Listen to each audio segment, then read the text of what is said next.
Buenos días. De la agenda político-institucional y del proceso de elección del Tribunal Supremo Electoral. Esto vamos a hablar en República.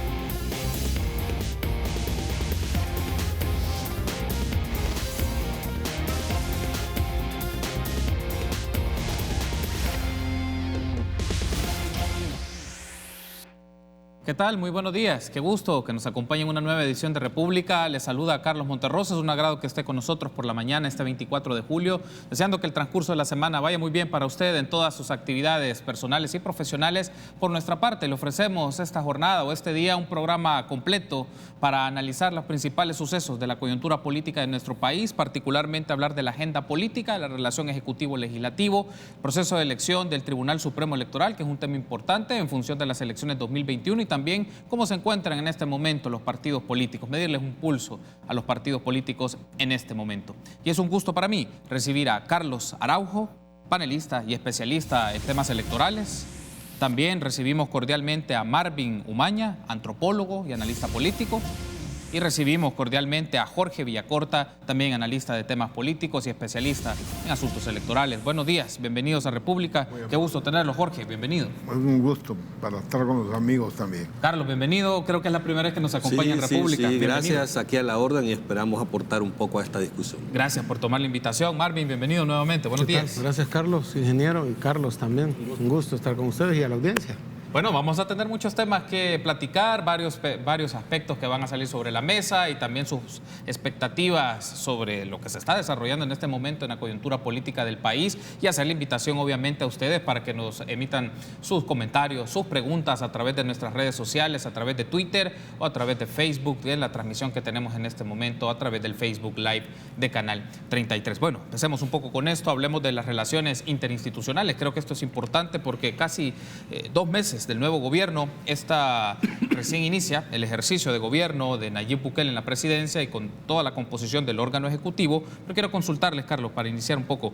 Con lo que llevamos, ¿se va marcando alguna diferencia respecto a lo que se puede ver o lo que hizo Arena y el FMLN en el ejercicio del gobierno? Sé que 2 meses son insuficientes, pero nos permite un poco tener elementos que marquen diferencias o separaciones entre la manera que está trabajando este gobierno respecto a los anteriores cuando empezaron sus mandatos. Yo creo que a 2 meses de iniciar una gestión es suficiente tiempo para marcar más o menos las líneas de su estilo de gobierno.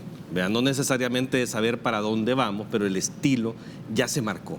Y definitivamente contrasta con relación al gobierno anterior. Teníamos un gobierno donde tenías un presidente totalmente ausente, con una falta total de comunicación desde la cabeza del órgano ejecutivo, ¿verdad? A un presidente totalmente mediático que pasa permanentemente en el día tuiteando sobre el quehacer gubernamental como tal. O sea, solo eso ya es una gran diferencia en el estilo y en mostrarse al frente de la conducción del país, que creo que es bueno el cambio definitivamente. O sea, para eso se elige un presidente, se elige para que esté al frente de los grandes problemas que tenemos.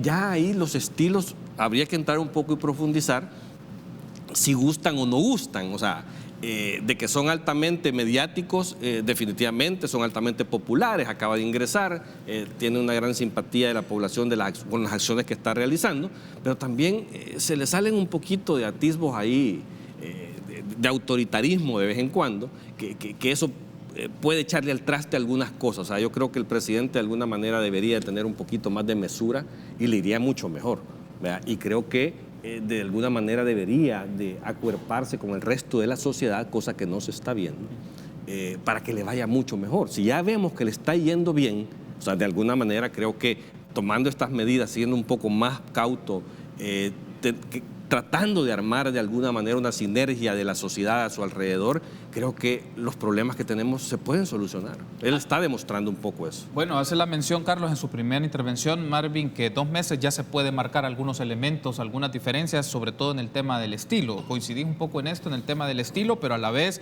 ¿qué tanto se puede tener algún nivel de mesura sobre la comunicación ahora ya como jefe de Estado y como jefe de gobierno y lo que significa ese cargo respecto a la sociedad salvadoreña? Lo que sucede es que gobernar este país es difícil. y hay, digamos, tanta deuda social histórica y tanta ansiedad por parte de la población que de repente, digamos, el estilo del presidente es de acuerdo incluso a su edad y a la generación a la que pertenece, quizás el estilo más correcto que tú puedes ver para gobernar. Ayer ha dado un golpe en la mesa, si lo pudiéramos decir así, al hacer un llamado, si te fijas. Eso quiere decir que también él está analizando a casi 2 meses de su gestión cómo está el funcionamiento del gobierno, de sus ministros, donde les dice, primero, no solo es la foto, sino que también es de, digamos, resolverles rápidamente los problemas a la población en los lugares que visite, donde hace hincapié de que hay empleados públicos que quieren trabajar, pero que eso demanda de los ministros formar los equipos de trabajo adecuados dentro del gobierno. Es decir, no puede llegar a un ministerio y pensar que toda la gente que está ahí es mala o que toda la gente que está ahí no sirve para nada. Tenés que hacer una evaluación del personal que te puede servir, que ya está ahí. Tenés que revisar la ley, a quién podés quitar, a quién no podés quitar. Y en base a esa, digamos, a esa evaluación que vas a hacer de tu ministerio, preparar una reingeniería para apartar a lo que el ejemplo que él ponía de los empleados que, a pesar de que digamos, haya buena voluntad de hacer las cosas, no las quieren hacer, o incluso, yendo más allá, empleados públicos que quieran boicotear el trabajo de los nuevos titulares o de las nuevas jefaturas. Entonces creo que eso nos va dando una idea de que lo primero que han hecho en estos 2 meses es entender cómo funciona el Estado. Es decir, las complejidades, las leyes, todo lo que debe de haber a la hora de que un titular no puede llegar y, digamos, de repente echar a todo el personal o contratar a todo el personal, porque otra de las cosas que hay que analizar es también lo presupuestario. Es decir, lo primordial ahorita para el presidente es atender las fases que está de su plan de seguridad, sí, que está demandando $91 millones para ejercer. Esto puede hacer que los presupuestos normales que tienen los ministerios se vean de alguna manera presionados a la hora de estar llevando obra, ¿verdad?, a los territorios designados para el control, para la recuperación de los territorios.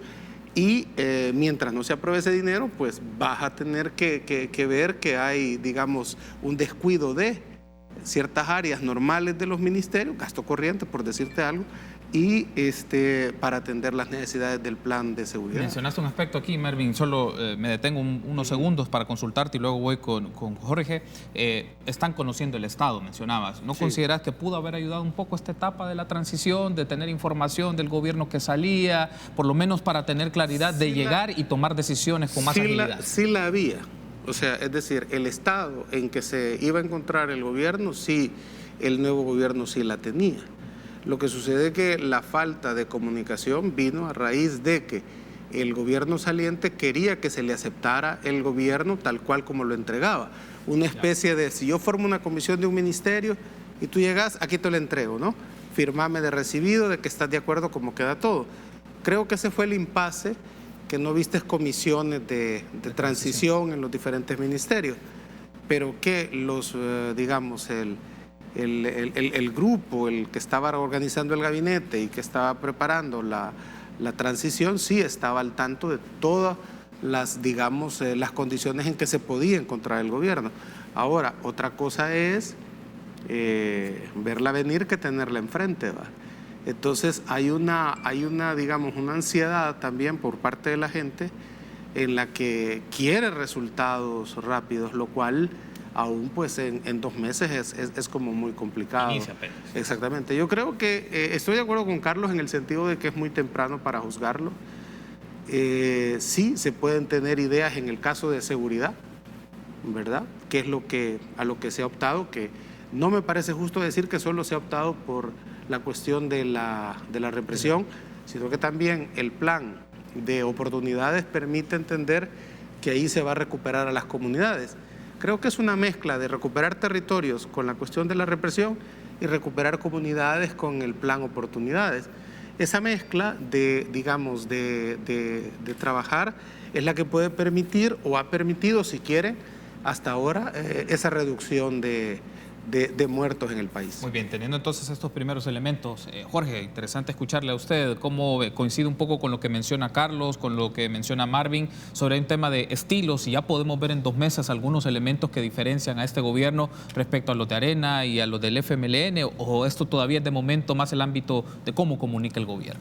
No, yo creo que comparto con Carlos cuando él dice, mire, ya se pueden ver algunas líneas de el estilo de gobernar.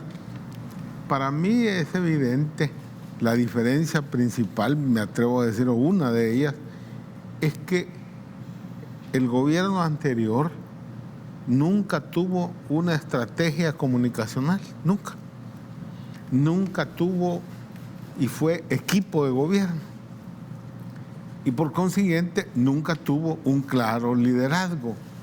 A diferencia, ahora creo que hay desde hace mucho rato una estrategia comunicacional con las respectivas tácticas, con el uso de los medios según esa misma estrategia, y creo que todas las acciones, incluyendo esta última que hablaban de la transición, eso fue una cosa previamente diseñada.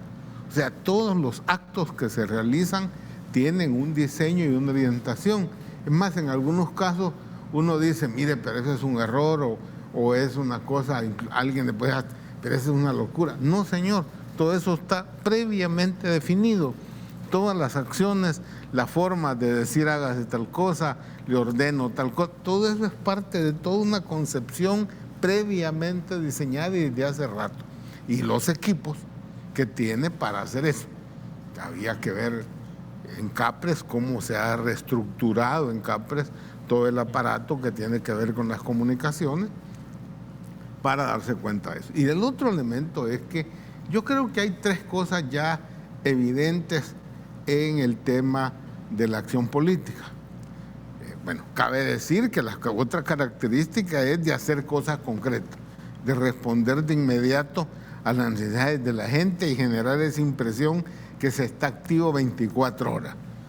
Esas regaños, si tú quieres, o llamada de atención de que decías del golpe de mesa, es parte del diseño, eso está previamente diseñado de esa manera. Golpe de mesa en línea. Claro. Creo que hay 3 cosas. Uno, el tema de seguridad. Es obvio que queda claro cuál es la línea, por dónde va, responde precisamente a la preocupación de la gente, ese es el principal problema. El presidente actúa también de acuerdo a la opinión pública. Miden la opinión pública todos los días y saben cuáles son las que está demandando la gente, y ahí es donde responde el presidente. Creo que el otro punto clave es la economía. Queda claro que la reactivación o la nueva actividad económica va a ser basada en el sector privado. Y el planteamiento es muy claro, se trata de hacer negocios. Inclusive se lo dice en el discurso al señor Pompeyo, no estamos, lo reitera, no estamos por pedir el dinero regalado, estamos porque vengan empresas a hacer negocios aquí, de tal manera de generar empleo aquí. Y los eventos que está realizando el secretario responsable del tema están orientados a quitar todas las dificultades y trabas que estorban o son valladares para la inversión privada. Creo que eso es prioritario. Y tercero, la política exterior, sí, que es una política exterior evidentemente buscando convertirse este gobierno en el líder de la región en las relaciones con los Estados Unidos. Así como en el conflicto armado de Honduras era una especie de cuña, ¿me explico? Y lo mismo Israel allá en el Medio Oriente, ahora la idea es que sea El Salvador, y parece que con obvias razones, porque así como está Guatemala, Honduras y Nicaragua, pues hombre, casi por default le corresponde fuera ese rol. Más que el liderazgo, lo que se busca es ser como el interlocutor de los Estados Unidos en la región, porque digamos, la situación conflictiva con Nicaragua es evidente con Estados Unidos. Guatemala prácticamente entró en conflicto ya esta semana con Estados Unidos con las sanciones que amenaza Donald Trump porque Guatemala se está negando a ser Estado seguro. Honduras tiene un problema de ingobernabilidad que me imagino no va a terminar hasta que Orlando Hernández se vaya de la presidencia, pues y haya efectivamente elecciones libres, si no es que Orlando Hernández deja un sucesor, ¿verdad? Y arma todo un tamal electoral para que continúe su mismo partido. Entonces, en este sentido, más que liderar, digamos, frente a dirigentes de nuestros países centroamericanos que son de perfiles difíciles, ¿verdad? Es ser el interlocutor de los Estados Unidos en la región. Creo que sería quizás lo más adecuado. Bueno, ya que lo mencionas, Melvin, y quiero antes de irme a la pausa escuchar a Carlos sobre este tema, porque la política exterior es un asunto clave en la medida de cómo se relaciona este gobierno con los Estados Unidos. Se ha hecho la mención de manera reiterada que el gobierno anterior había erosionado y dañado la relación con los Estados Unidos y este gobierno busca fortalecerla nuevamente. El punto es a qué costo, hasta qué costo o hasta qué punto se puede establecer una relación favorable con Estados Unidos sin ir en detrimento de los intereses nacionales. Una de las primeras cosas que creo que se hizo muy bien de parte de este gobierno es tratar de reconstruir esa buena relación con los Estados Unidos. O sea, Estados Unidos es hoy por hoy nuestro principal socio comercial, no quiere decir que debe seguir siendo siempre el principal, pero es el principal socio comercial, es donde están alrededor de 3 millones de salvadoreños, la mayoría de forma ilegal, y quienes son de donde se generan las remesas que sostienen la economía de este país, que es importante mantener una buena relación con este socio. Yo esperaría, o sea, el presidente de la República de alguna manera ha tratado de reconstruir esa buena relación. Eso es bueno para el país, ¿verdad? Pero como tú decías también, ¿a qué costo? O sea, porque si a El Salvador vienen a exigirle a los Estados Unidos hacer algo como lo que está sucediendo en Guatemala, de que lo quieren hincar, al igual que en México, hincarlos a los gobiernos para firmar un tratado de alguna manera en donde tú te conviertas en el órgano represor de tus migrantes, yo lo veo ya muy difícil. O sea, en el caso que lo que le exige a Guatemala, Carlos, es complicado, porque le está diciendo los migrantes, que ahí se quede. ¿Qué les está pidiendo? Lo mismo que obligó a México a hacer, y está amenazándolo con lo mismo. Si a El Salvador le viene a hacer lo mismo, yo esperaría que este presidente les diga no, muchas gracias. O sea, y El Salvador tiene una ventaja hoy por hoy también, porque si hay una amenaza de los Estados Unidos en función de obligarlo a detener a sus migrantes de alguna manera en la forma que lo está haciendo con México o con Guatemala, El Salvador también puede volver a ver a China, que de alguna manera se puede convertir en un socio estratégico y también puede conseguir mucho apoyo en función de inversión, no necesariamente de cosas que regala. O sea, yo creo que tenemos una posición privilegiada. Cosas que yo felicité de este gobierno recién llegado es cuando de repente había tenido una oposición férrea contra China y después dice muy pragmáticamente, no, vamos a mantener esa relación. Yo creo que pensó el presidente en ese momento en el país de los beneficios y de las condiciones que puede tener en tener a los dos socios, porque todo el mundo sabemos el problema que existe entre estos dos países a nivel de comercio y de alguna manera, si este no quiere ayudar, pues te puedes ir con el otro igual. O sea, si el país lo que necesita es inversión.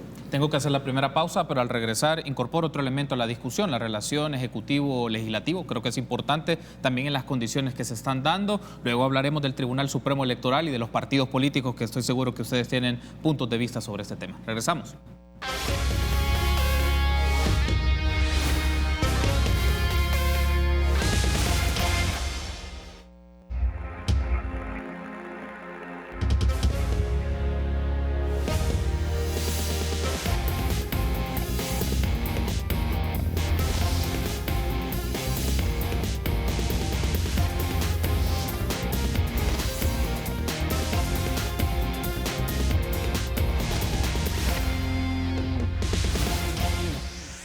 Gracias por continuar junto a nosotros en República. Esta mañana les ofrecemos un análisis de la agenda política, los principales acontecimientos de la coyuntura, pero también de algunos asuntos, decisiones que son importantes en la Asamblea Legislativa. Y nos acompaña un panel para hacer este análisis a profundidad: Carlos Araujo, Jorge Villacorta y Marvin Umaña. Aquí hay un asunto que quiero incorporar y hacemos ya en instantes la transición al tema de la relación ejecutivo-legislativo. Carlos, para iniciar un poco con esto, si podríamos destacar en estos 2 meses el principal acierto y el principal error del gobierno, ¿cuál podría ser?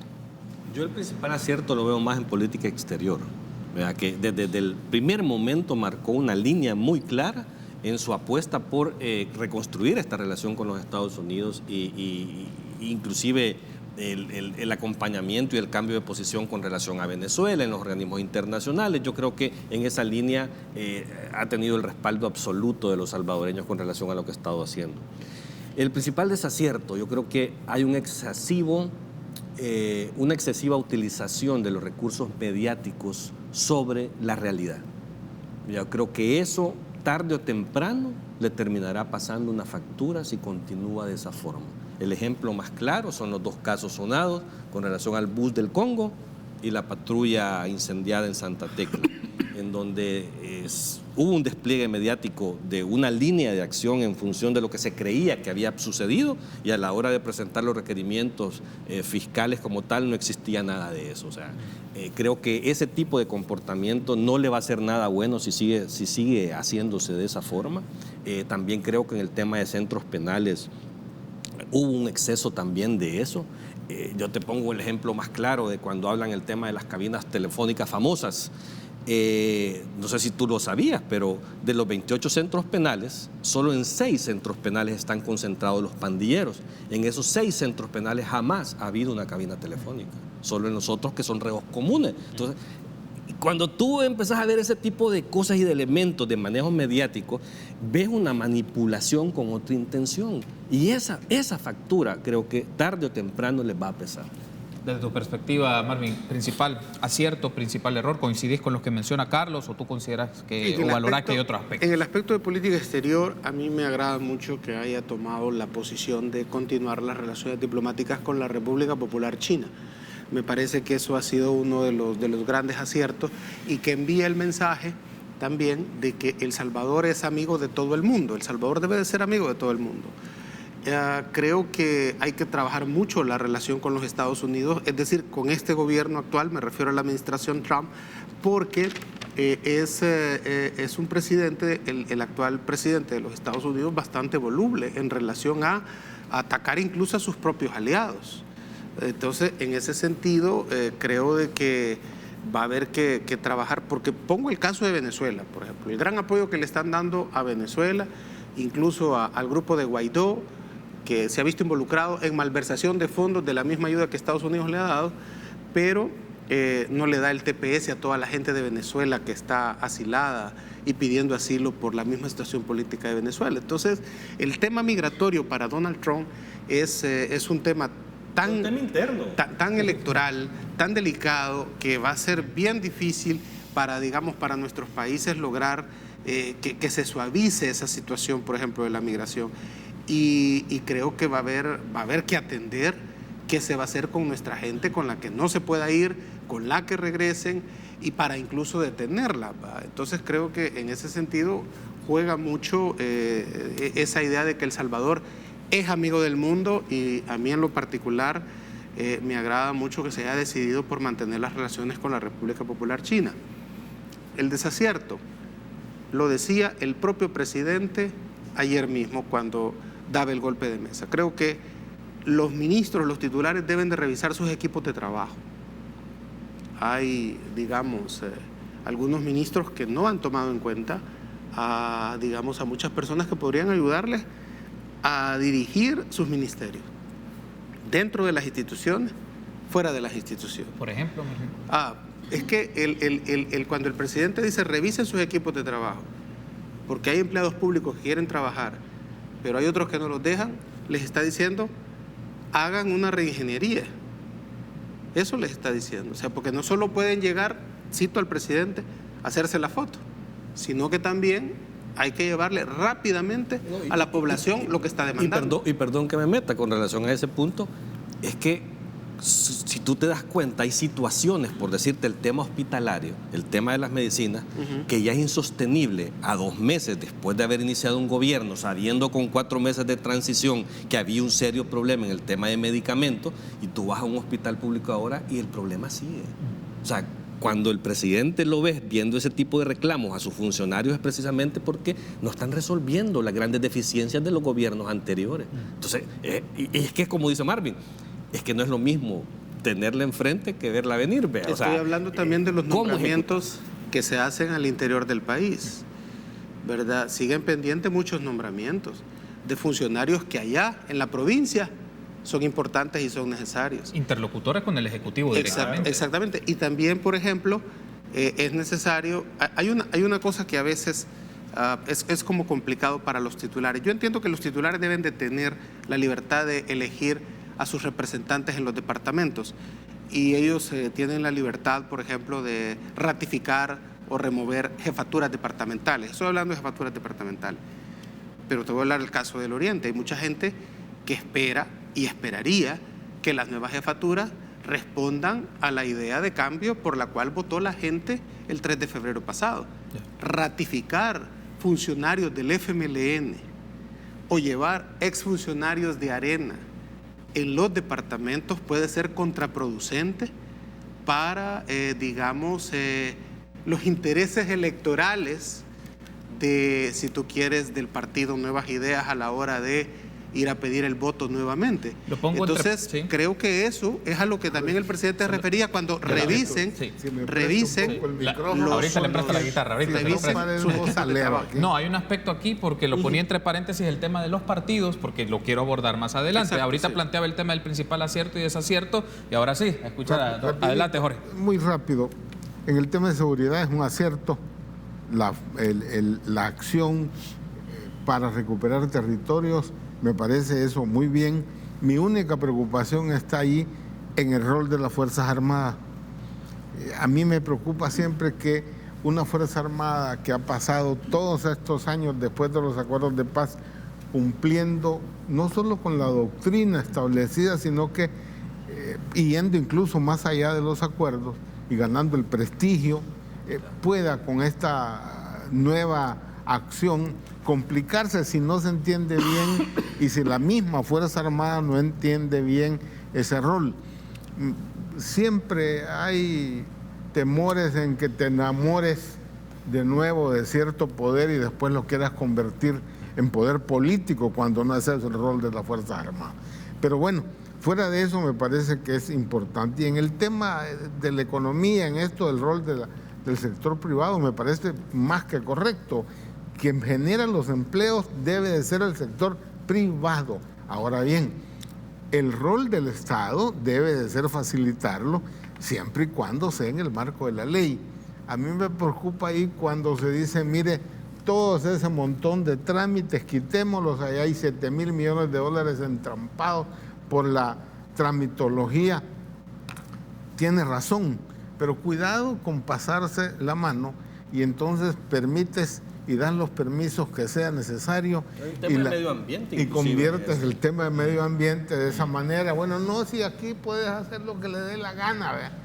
Y ahí resulta que alguien quiere hacer una construcción en la chimenea del Coatepeque y está bueno porque es inversión. Cuidado, en eso me refiero que hay ciertas normas que sí se deben de respetar. Y en el tema de política exterior, un poco lo que estaban diciendo, a mí del discurso, pues como no sabemos qué se firmó, pero el discurso pareciera muy bien a los intereses de los Estados Unidos que compartimos. El tema de las maras, el combate al crimen organizado, el narcotráfico, al llevar personas y estafarlas, eso está bien. Pero, ¿y qué pasa con nuestros ciudadanos, 3 millones en los Estados Unidos? ¿Cuál va a ser la diferencia? Bueno, me dicen, miren, no, es que se va a hacer el muro, pero el muro lo vamos a hacer económico, generando empleo, inversión. Eso me parece muy bien, ojalá sea así. Y eso, en lugar de gastar 5,000 millones o 10,000 millones de dólares en un muro, invertirlos en generación de empleo y es muchísimo más eficiente. Pero creo que esa parte de política exterior me parece bien y si quiere pasemos después al Ahora, tema. no, de un solo, ya aprovecho, ya que estamos con ese ritmo y incorporo el tema de la relación ejecutivo-legislativo y empiezo con usted, Jorge. ¿Qué elementos usted, desde su perspectiva se deben observar en esta dinámica de trabajo de la Asamblea Legislativa con el órgano ejecutivo respecto a los principales temas del país?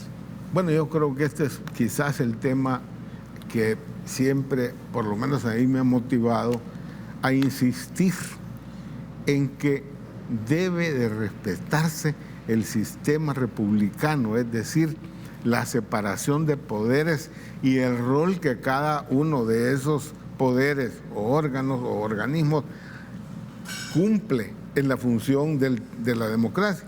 No hay ninguna duda que debe de haber, tal como dice la Constitución, colaborador entre los tres órganos, sí, pero debe haber un respeto de los mismos respecto a la función del otro. Y para mí eso es clave, y ahí la preocupación, porque muchas veces en el discurso o en la frase dicha, pareciera que no hay interés en llegar por lo menos a establecer el mínimo de puentes y conversación y buscar soluciones con los partidos políticos, me refiero en la Asamblea Legislativa.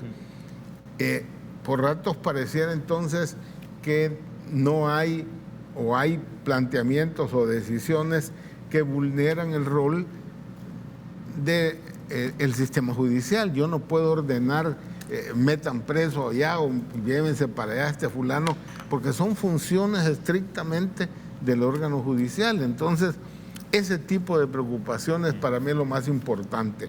Este gobierno está obligado, si cree en la democracia, a ese respeto a la institucionalidad por un lado y por consiguiente a la diferencia, a la separación de poderes, que es un punto clave de nuestra Constitución. Hago la pausa, al regresar escucho a Carlos y a Marvin sobre este tema, particularmente qué significa establecer vínculos y acuerdos y negociaciones con la Asamblea Legislativa por parte del presidente de la República y los distintos ministros, y también ya vamos a incorporar el tema del Tribunal Supremo Electoral, que es un tema ahí en perspectiva. Me gustaría escuchar su apreciación de ello. Regresamos en instantes.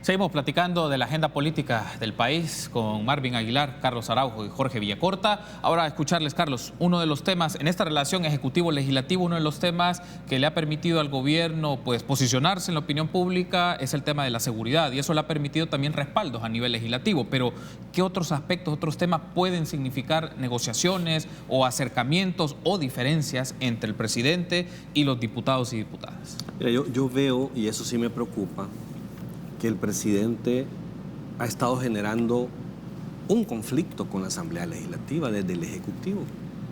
Y uno de los ejemplos mayores que te puedo poner es cuando arma la famosa cadena, la primera cadena nacional de televisión, que le dice a los diputados que solo tienen que apretar el botón. El día siguiente había una plenaria por los 91 millones de dólares. Pero resulta que hasta este día la solicitud de los 91 millones no ha llegado a la Asamblea todavía. Todavía no ha llegado. O sea, llegó el ministro a dar una presentación en PowerPoint en general de las cosas, pero la solicitud oficial para que entre a una comisión, se vote y apruebe los 91 millones no está en la Asamblea.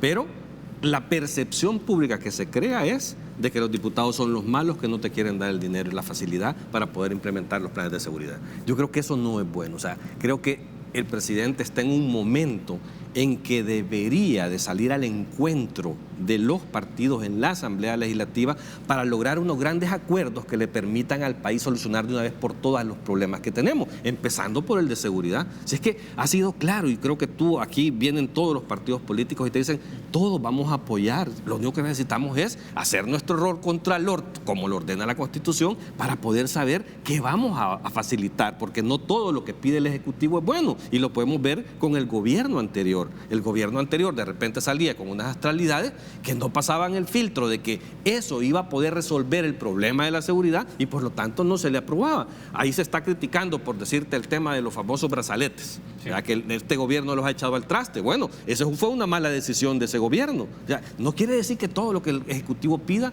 es lo correcto y es lo bueno y es lo que va a contribuir a solucionar los problemas. Por lo tanto, debe de pasar los filtros de Contraloría del Congreso, y hay una disposición total de los diputados en la Asamblea Legislativa de apoyar apoyar esto. Yo creo que no hay un salvadoreño de bien que no quiera que esto se arregle, pero si lo que vemos es mucho show mediático en un enfrentamiento creado con el Congreso, ¿en qué va a resultar esto? O sea, no va a resultar en nada bueno. Y eso, que quitemos el tema de la seguridad, hay unos problemas serios de país con el tema fiscal que involucra pensiones, ¿vea? Y que involucra otra serie de cosas que de verdad son más relevantes que estos 91 millones como tal, pero si no podemos hacer acuerdos para lo sencillo, ¿cómo vamos a poder hacer acuerdos para lo más complejo? Bueno, sí, pero, sí, Carlos, pero es que tiene un sentido. El sentido es, en el 21, seguramente las elecciones serán en marzo, Electoral, y ahí entonces. quiero tener 43 diputados, por lo menos.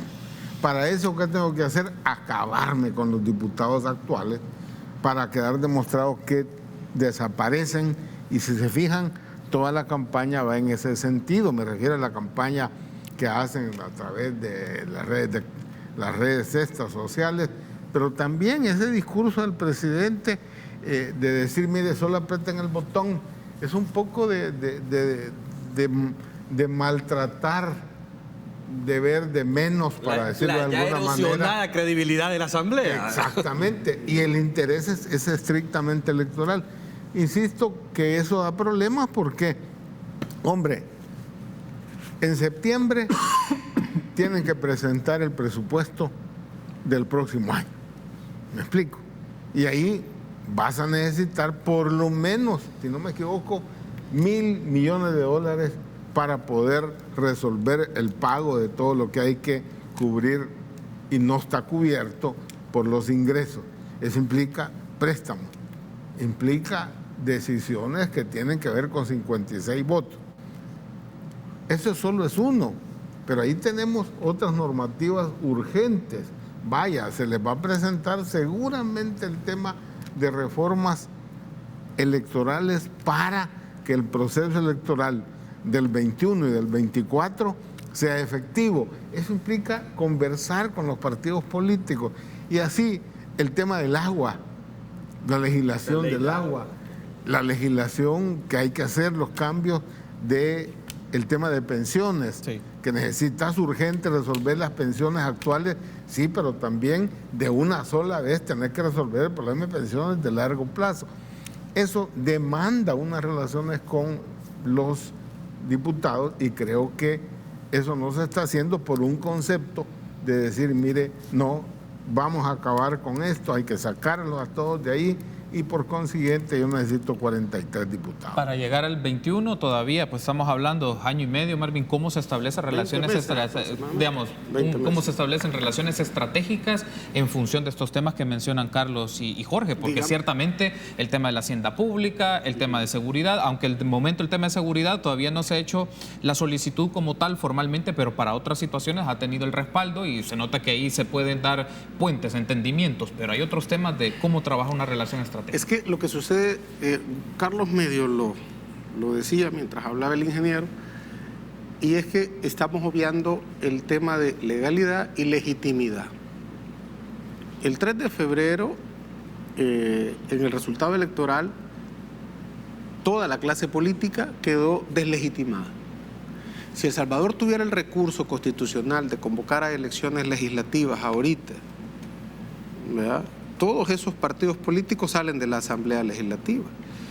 El Latinobarómetro, ¿qué te dice? ¿Por qué El Salvador está entre los países de la América Latina que preferirían una dictadura a la democracia? Y es por la cuestión de efectividad. La gente está cansada, yo oí al ingeniero Villacorta, hay que hablar con la Asamblea por el agua, hay que hablar con la Asamblea por el presupuesto, hay que hablar... Y en política hay una idea que cuando se forman comisiones es porque querés darles largas al asunto. En la Asamblea Legislativa hay una tradición de nombrar comisiones para ver qué vas a negociar con el Ejecutivo, lo que muchas veces ha terminado en el hombre del maletín negro, ¿verdad? Ojo con eso. Entonces, esas formas de hacer política todavía en esa clase dirigencial que está en la Asamblea Legislativa existe, está vigente esa norma de diputados o dirigentes de partidos que pueden irse a ofrecer para mediar, ¿verdad?, a cambio de, ¿verdad?, para sacar los 91 millones o los 500 millones. o los 1.000 millones que puede necesitar para pagar préstamos. ¿Cuál es el objetivo real de los diputados? Estoy de acuerdo que no es que le van a aprobar todo sin control, porque la Constitución ya establece el control que la Asamblea Legislativa debe de hacer sobre esos fondos. Pero la posición de nombrar comisiones, de darle largas al asunto, de que tenemos que discutirlo, en el lenguaje político nuestro a veces eso se puede interpretar, y se ha interpretado, si lo vas a ver a lo largo de la historia, es cómo nos vamos a arreglar en la mesa, cómo nos vamos a repartir el pastel. O sea, es que aquí el pastel tiene que dar una porción para todos. Eso es lo que piensan los diputados. Entonces, de alguna manera, creo que hablábamos de los estilos. El estilo del presidente es que gana derrotando la hegemonía de 2 partidos políticos el 3 de febrero, porque la gente está cansada de esas largas de vamos a negociar, vamos a sentarnos a ver lo del agua, o sea, solo mirar la ley de amnistía. Pero Barbie, Han pasado 2 años discutiendo y la querían aprobar a la carrera. ¿Para qué? Para beneficiarse ellos.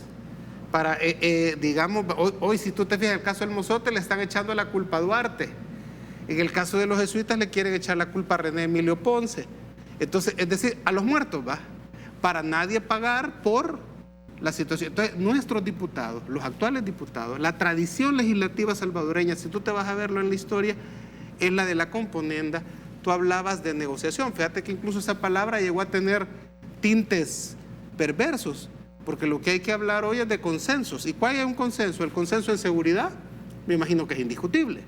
Todos estamos de acuerdo, hay un 81% que apoya las medidas. El país para ser viable necesita consensos. Exacto. El peor error que han cometido todos los gobiernos. No negociaciones. Todos los gobiernos ha sido creer que tienen la razón y querer resolver unilateralmente los problemas del país.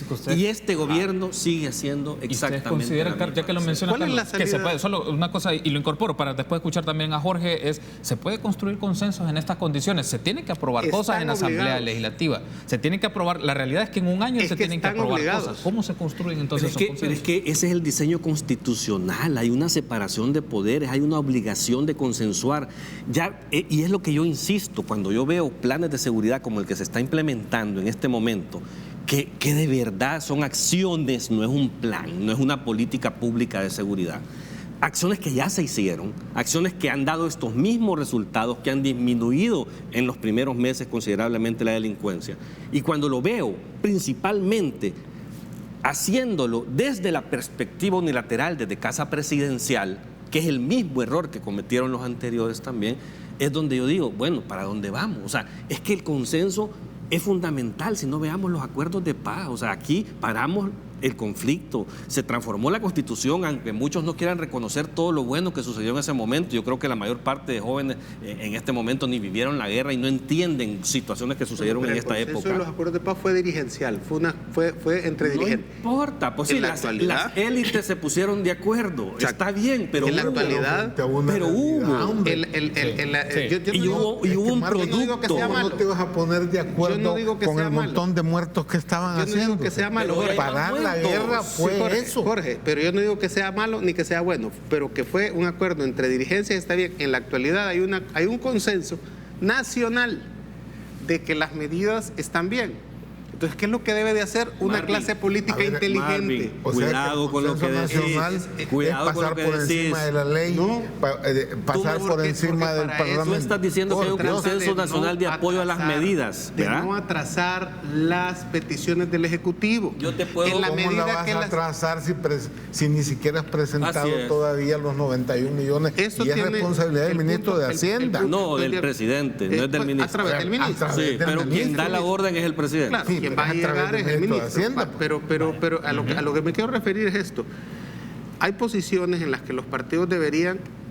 Hay partidos que han dicho que van a apoyar y que después se han retractado. Dame un ejemplo. Arena. Dame un ejemplo. Arena. ¿En cuál? ¿En qué medida? Los 91 millones. No se ha retractado en lo más mínimo porque ni siquiera había una presentación. Entiendo, Norman a ver, solo un aspecto, aquí Norman entiendo que esto Quijano va a entrar, se justo retractó. esta jornada, la Asamblea Legislativa está en agenda de la Asamblea Legislativa que se va a discutir y ya viene el proceso, y me incorporo un poco para que quede claro para la audiencia, incorpora este tema a la agenda de la Asamblea Legislativa y ya viene este proceso de discusión para la construcción de consensos. Solo un aspecto que me que va a estudiar. Entonces, ¿cómo se construyen esos consensos? Ese es el tema. Primero, hay una cuestión. Se necesita inteligencia política en todos, ejecutivo, legislativo, judicial, inteligencia política.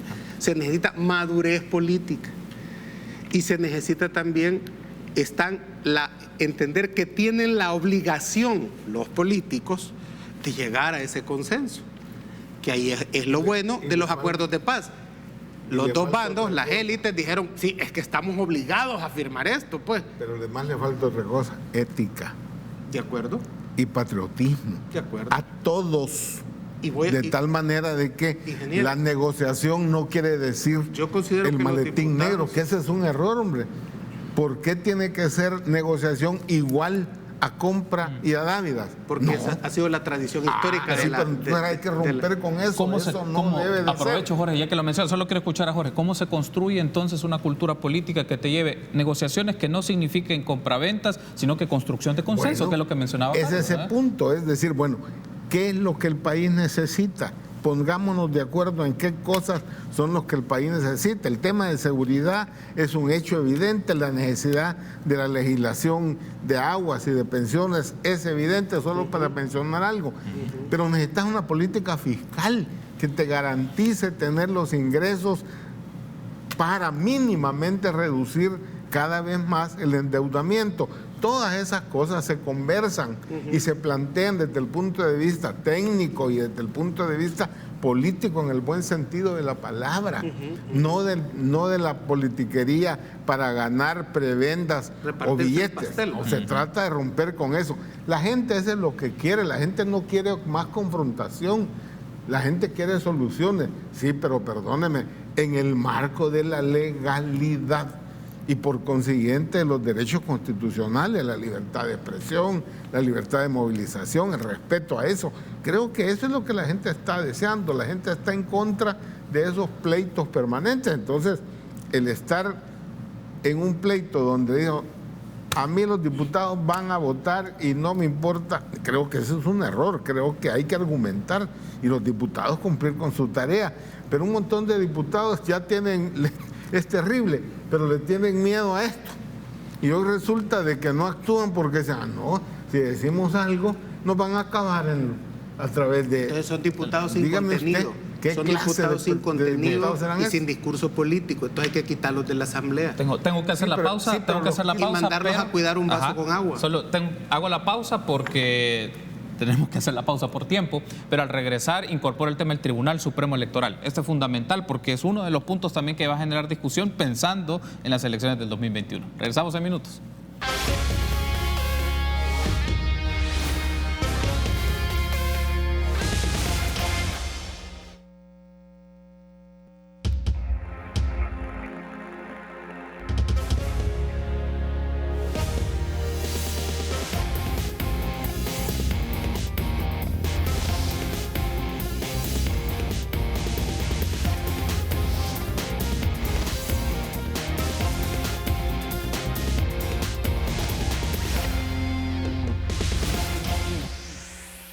Seguimos platicando sobre la coyuntura política esta mañana en República con Marvin Aguilar, Jorge Villacorta y Carlos Araujo. Un debate interesante y hemos seguido discutiéndolo en la pausa. Hay varios temas que abordar y quiero poner en perspectiva también el proceso de elección del Tribunal Supremo Electoral. Planteo esta pregunta generadora para tener la reacción de nuestros invitados. ¿Qué les significa a los partidos políticos la configuración del organismo colegiado del Tribunal Supremo Electoral en función de las elecciones del 2021? Para eso nos vamos a apoyar con declaraciones que nos brindó el diputado Mario Tenorio de Gana, en donde también refleja un poco las diferencias que se dieron en ese momento entre la presidencia del partido Gana con los diputados sobre la propuesta de dicho partido, de la persona o del conjunto de personas que son alternativas o opciones para presidir el Tribunal Supremo Electoral. Escuchemos. El reacomodo surge de esa misma situación de la inconformidad de los diputados que conformamos el grupo parlamentario. Yo lo había dicho con mucho respeto. Al final, los que votamos y los que elegimos a estas personas somos los diputados. Entonces, eso es siempre importante, de que en un partido, también fueron mis expresiones, haya críticas y haya diferencias al interior, siempre y cuando éstas se puedan manejar y no se caiga en el personalismo. Efectivamente, el desacuerdo venía, y repito, no solo el de mi persona, sino que el de otros diputados venía por esa situación, porque sentimos pues de que antes de llegar a un consenso, y vuelvo y repito, un consenso absoluto, se presentó el listado.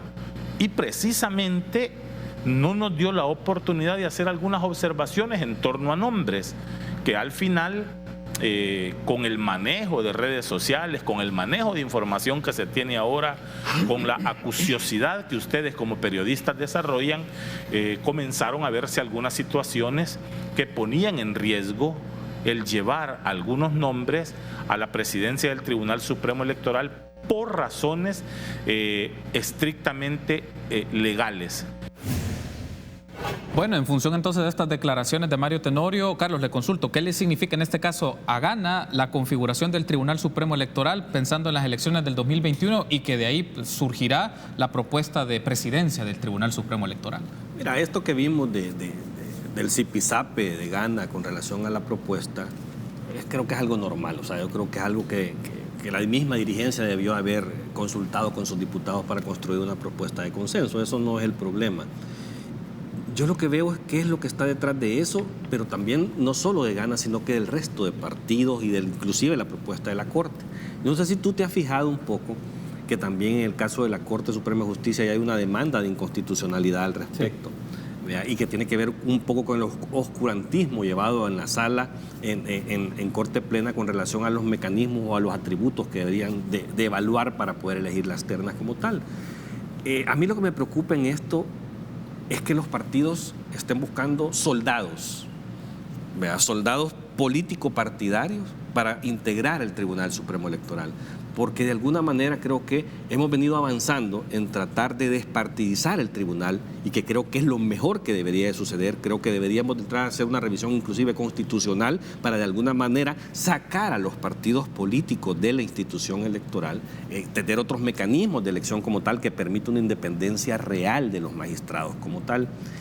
Me preocupa porque estoy viendo este tipo de cosas como en el pasado, o sea, que se están más yendo a la búsqueda de soldados político-partidarios en función de la defensa de intereses, y al final de cuentas no van a lograr nada. O sea, que solo defenderse, que el otro no le haga trampa. O sea, posiblemente es lo que andan buscando algunos como tal. ¿Y por qué mejor no implementamos los mecanismos adecuados para que nadie haga trampa en ningún lado? O sea, si tú ves en el Tribunal Supremo Electoral, desde los acuerdos de paz, han habido 13 procesos electorales. Han habido algunos problemitas por ahí de pleitos, más que todo políticos, más que reales, pero aquí no ha habido un fraude. O sea, no hemos llegado a esos niveles como tal. O sea, que de alguna manera ha funcionado la institucionalidad del Tribunal Supremo Electoral. Lo único que la recomendación es esa: no demos un paso atrás tratando de llevar personas que de alguna manera estén vinculadas a los partidos, porque de todas maneras vas a tener a la sociedad civil encima, poniéndote recursos, y al final de cuentas esas personas van a terminar saliendo de ahí. Ya tenemos los ejemplos, la última sentencia de esta Sala de lo Constitucional con relación al magistrado Rivas, que solo por parecerse ratificó lo que la anterior sala había dicho con relación a la vinculación política partidaria de este magistrado. Más no digamos de algún otro que venga de los partidos políticos que puedan encontrarle un vínculo más fuerte, que al final de cuentas va a terminar siendo expulsado. Y eso es lo que hay que cuidar mucho. Jorge. Nada, yo lo que creo es que siempre queremos arreglar las cosas sin ir al fondo del problema. Miren, este diseño es el resultado de cómo se llegó a los acuerdos de paz, en los acuerdos de paz.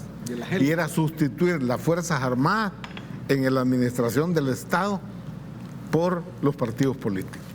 Y por consiguiente había que hacer que el FMLN se convirtiera en partido político para que entrara en esa manga, que es esa ruta que era el sistema democrático, en una democracia representativa, en una democracia burguesa, como dice el Frente en aquellos tiempos. Meterse en ese camino implicaba entonces llevar eso al tribunal, y el tribunal tenía una cosa interesante: 3 que son de los partidos políticos, porque son tigres cuidando tigres, como dice Salvador Samayoa. Sí, pero 2 de los 5 tendrían que venir de la Corte Suprema de Justicia con una visión precisamente jurídica y de respeto a la institucionalidad, pero aplicación de la ley. Esos 2 señores deberían de garantizar que esos intereses partidarios que sí van a estar ahí y van a estar en el marco del respeto a la institucionalidad, porque necesitas 4 votos. Entonces, los que quisieran hacer los 3, pero tenían este valor. Desgraciadamente, eso no se ha ido cumpliendo, pero por otro lado, yo estoy totalmente de acuerdo con Carlos. Así como se ha ido quitando, despartidizando los organismos electorales temporales, cosa positiva, hombre, no se puede seguir sin hacer eso mismo con el tribunal. Deberían de ser 5 jueces, de tal manera que eso fuera un tribunal para que sea verdaderamente supremo, cosa que ahora no es ninguna de las 2 cosas. Pero eso implica una reforma constitucional, y ahí está el punto.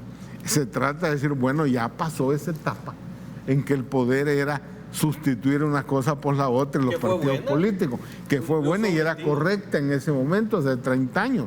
Pero ahora, en ese momento, ¿qué se necesita? Institucionalidad, resultado de una reforma constitucional en otros temas también, donde implica entonces que la democracia avanza.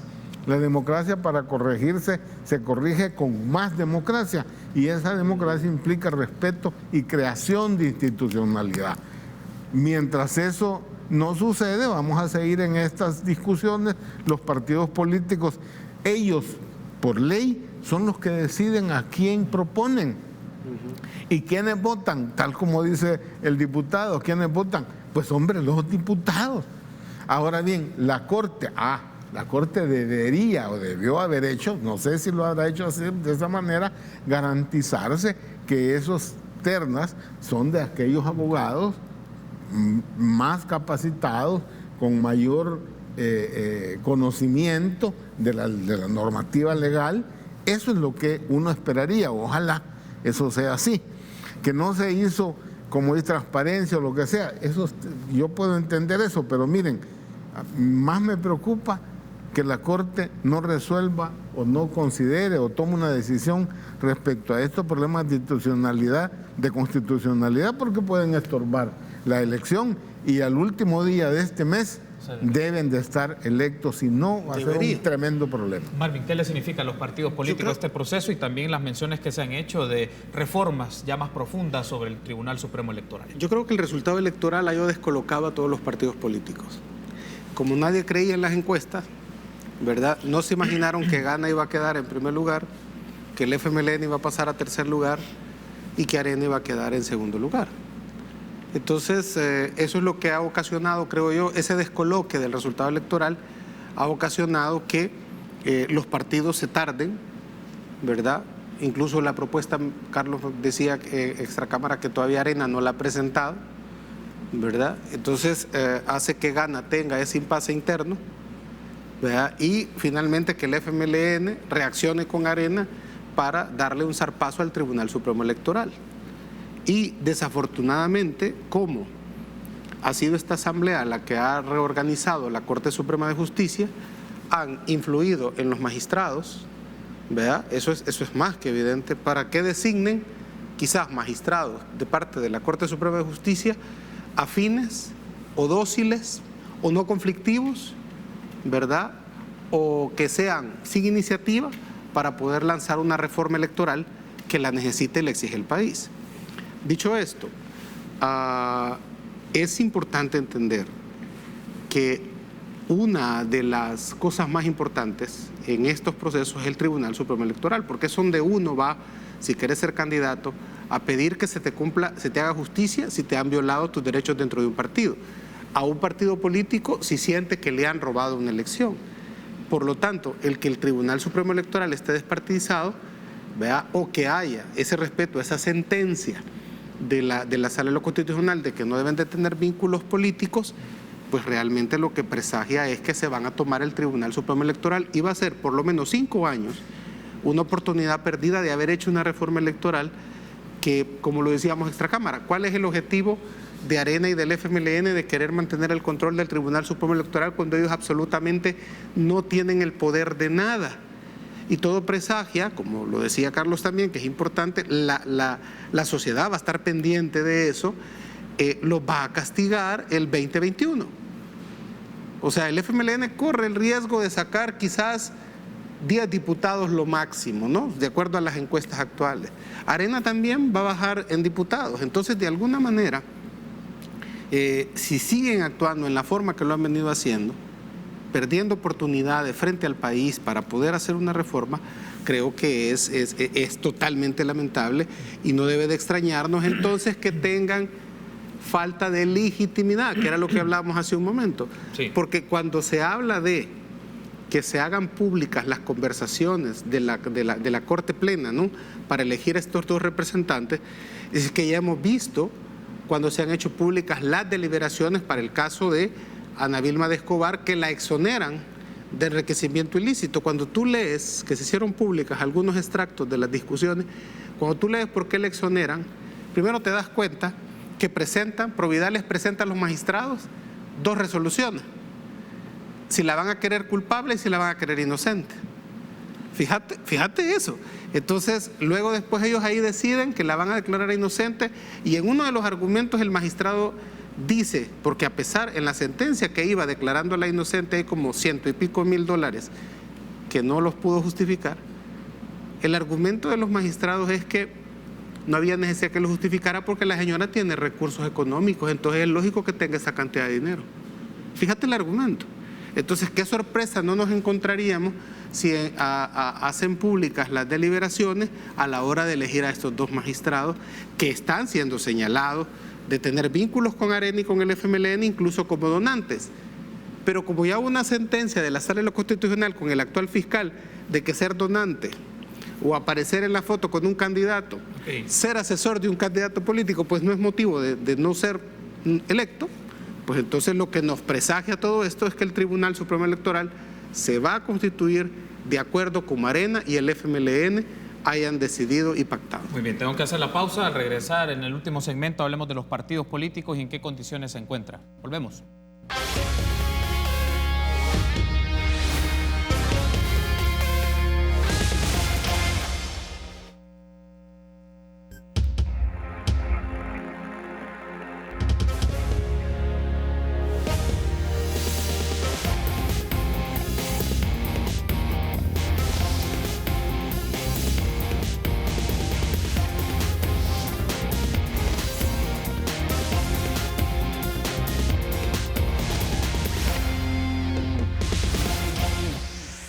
Último bloque de este programa que hemos dedicado a hablar de la coyuntura política del país. Agradecidos Marvin, Jorge, Carlos, muchas gracias por haber estado con nosotros. La invitación está hecha para que vengan en otros espacios y en otros momentos a discutir este tema. Bien, incorporo el último aspecto porque vamos a tener pocos minutos en este último segmento. Marvin, la relación Nuevas Ideas gana fue en función del 2021. ¿Hay puntos en donde pueden ser aliados o en otros puntos donde van a ser competidores? ¿Cómo se ve esto en el ámbito territorial?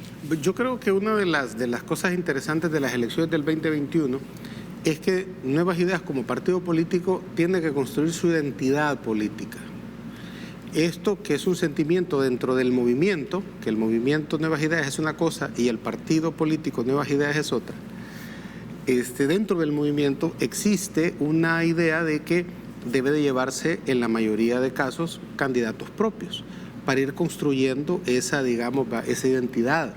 En el caso de los diputados es importantísimo, por ejemplo, para tener una propia fracción y que le permita al presidente tener un apoyo importante dentro de la Asamblea Legislativa para poder terminar, en este caso, sus 2 años de gobierno que le restarían cuando se haga la elección. Es posible que en algunos municipios la gente del movimiento Nuevas Ideas esté dispuesta a hacer coaliciones o a hacer alianzas políticas con otros partidos políticos. Y eso electorales con otros partidos políticos, y eso debe de respetarse. Entonces, lo que debe de entenderse es que si las bases deciden lanzar un candidato propio, ya sea para diputado o para alcalde, es algo que debería de respetarse por parte del partido Nuevas Ideas, ¿verdad? Y si las bases deciden de que en ese municipio o en ese departamento debe de llevarse una alianza, una coalición, es algo que también la dirigencia del partido Nuevas Ideas debería de respetar. Creo que una de las ideas que se propagó dentro del movimiento Nuevas Ideas es lo que se llama la horizontalidad, que es algo que hoy, que viene un proceso tan complejo como lo es 262 candidatos a alcalde, con su gran número de concejales, más de 1000 y pico de gente, ¿verdad?, participando en eso, más los diputados, más los suplentes.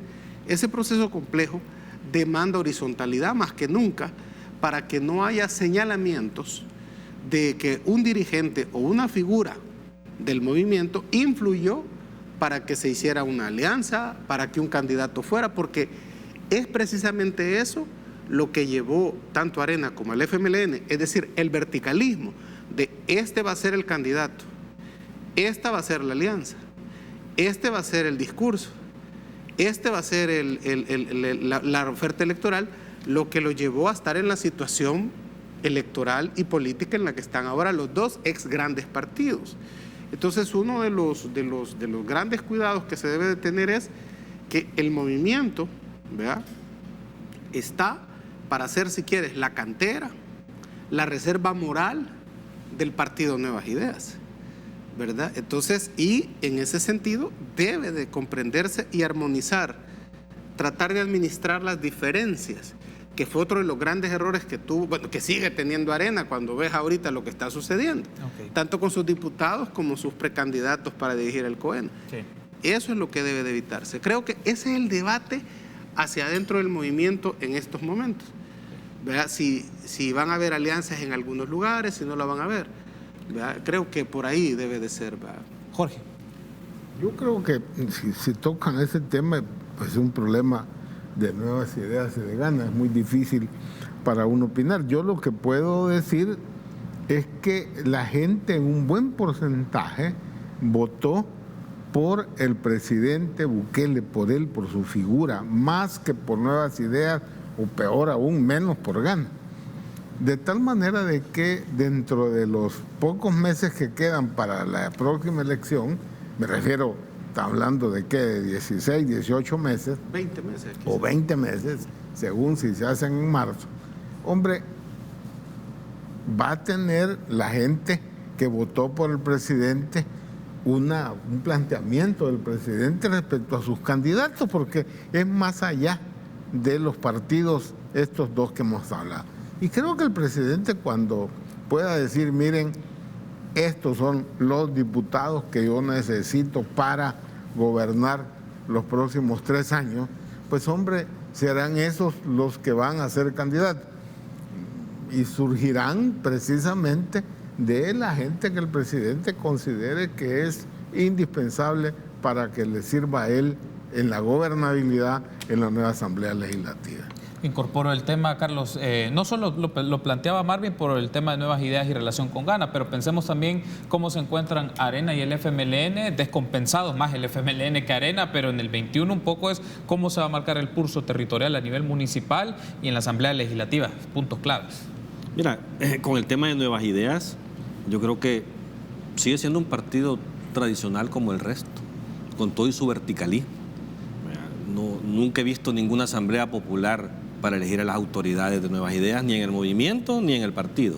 Fueron impuestas de la misma forma en que fueron impuestas en el pasado las cúpulas del resto de partidos políticos. En agosto son las internas para elegir las autoridades. Y todos los partidos tienen internas, o sea, no es una decisión, no es una voluntad propia, es una obligación de ley hacer ese tipo de procedimientos, y espero que se comporten como dicen y no como normalmente ha estado sucediendo. O sea, al final de cuentas, esa decisión de abajo para arriba no ha existido tampoco en Nuevas Ideas. O sea, eso no nos demos atol con el dedo en ese respecto. Si vemos el tema de los otros partidos, yo creo que están ante un reto fundamental de transformación.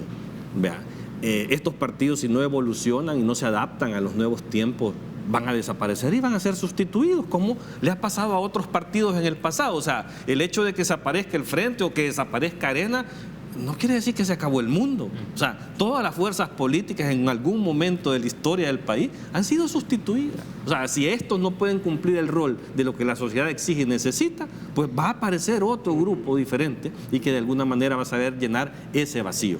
Tienen un gran reto. El Frente ya lo tuvo con la elección de sus autoridades y ya vimos en lo que ha terminado, que tienen un nuevo dirigente que no puede gobernar, porque al final de cuentas lo tienen amarrado los ortodoxos, y yo veo que va a ser difícil esa reconstitución de sus objetivos.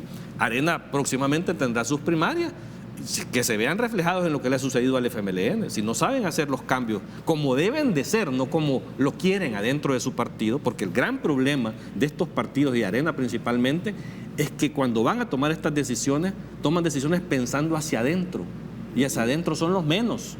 Deberían de tomar estas decisiones pensando hacia afuera, en lo que la sociedad exige. Si ellos no se adaptan a esa forma de pensar de la sociedad, van a terminar desapareciendo también. Quiero darle las gracias por habernos acompañado. El tiempo se me ha ido 30 rapidito, segundos o menos, Jorge. Implica conocer el país, los problemas de la gente, nuevo paradigma y nuevas propuestas en todos los partidos, pero principalmente en esos dos. Excelente, gracias Carlos, Jorge, Marvin, gracias por habernos acompañado. La invitación está hecha para que nos encontremos próximamente y seguir discutiendo la coyuntura política del país. Será hasta mañana, 6:30. Tenga un buen día.